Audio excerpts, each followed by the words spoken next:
പണം വാങ്ങിക്കൊണ്ടാണ് നിങ്ങളുടെ അച്ഛൻ ഷെയറുകളും സ്വത്തുക്കളും അവന്തികയ്ക്ക് നൽകിയിട്ടുള്ളത്. ഏയ് അല്ല, അങ്ങനൊന്നും അല്ല സംഭവിച്ചത്. ശരിക്കും അച്ഛനെ ചതച്ചെഴുതി വാങ്ങിയത് തന്നെയാ. അത് തന്നെയാ ഞാനും പറഞ്ഞു വന്നത്. മൈനറായ ഇന്ദുവിന്റെ പേരിൽ എഴുതിയ ഈ ഡോക്യുമെന്റ് നമുക്കൊരു സോളിഡ് പ്രൂഫാ. കോടതിക്ക് ഇത് നിഷേധിക്കാൻ പറ്റില്ല. ഇനിയിപ്പോ നമ്മൾ എന്താ ചെയ്യണ്ടേ? എത്രയും പെട്ടെന്ന് ഒരു ക്രിമിനൽ കേസ് രജിസ്റ്റർ ചെയ്യണം. എന്നിട്ട് ഇത് ഒരു കണക്റ്റഡ് കേസാക്കി മാറ്റണം. ഇത് രണ്ടും സെയിം കോസ് ഓഫ് ആക്ഷന് എന്ന് പറഞ്ഞ രണ്ട് കേസുകളും ഒരേ സംഭവവുമായി ബന്ധപ്പെട്ടതാണെന്ന് നമുക്ക് കോടതിയിൽ തെളിയിക്കാൻ പറ്റും. കോടതി ഇത് ഒരുമിച്ച് പരിഗണിക്കണമെന്ന് നമ്മൾ ആവശ്യപ്പെട്ട കോടതി അത് അനുവദിക്കുക തന്നെ ചെയ്യും.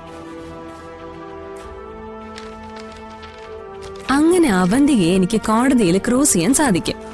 അതിലൂടെ നമ്മുടെ കേസ് ഞാൻ വിജയിപ്പിക്കും.